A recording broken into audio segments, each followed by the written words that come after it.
મહેસાણા જિલ્લાના ઝુલાસણ ગામમાં ડાયરાના કાર્યક્રમ પહેલા જ લોક ગાયિકા માયાભાઈ આહિરની તબિયત અચાનક લથડી હતી।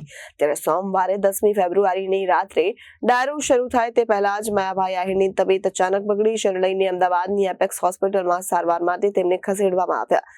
જોકે હવે તેમની તબિયતમાં સુધારો આવ્યો છે। મળતી માહિતી અનુસાર કડીના ઝુલાસણ ગામે મહેસાણા જિલ્લા શિક્ષણ સમિતિ સંચાલિત પટેલ કુસુમબેન ભરતભાઈ ભક્તિભાઈ ડોક્ટર પરિવાર અનુપમ પ્રાથમિક શાળાનો ભવ્ય લોકાર્પણ ઉદ્ઘાટન કાર્યક્રમ તેમજ દાતાઓનો સન્માન સમારોહ બુધવારે યોજાનાર છે, જે દરમિયાન રવિવારે અને સોમવારે ભવ્ય લોક ડાયરોની રાસ ગરબાનું આયોજન કરવામાં આવ્યું હતું, જ્યાં સોમવારે રાત્રે દરમિયાન માયાભાઈ આહિર સહિતના કલાકારોની ઉપસ્થિતિમાં ભવ્ય લોક ડાયરાનું આયોજન કરાયું। માયાભાઈ આહિર સ્ટેજ ઉપર ચડવાની સાથે જ તેમની તબિયત લથડી હતી, તેમ છતાં ચાહકો માટે સ્તુતિ ગાવાનો આગ્રહ રાખી તેઓ સ્ટેજ ઉપરથી ડાયરો ચાલુ કર્યો।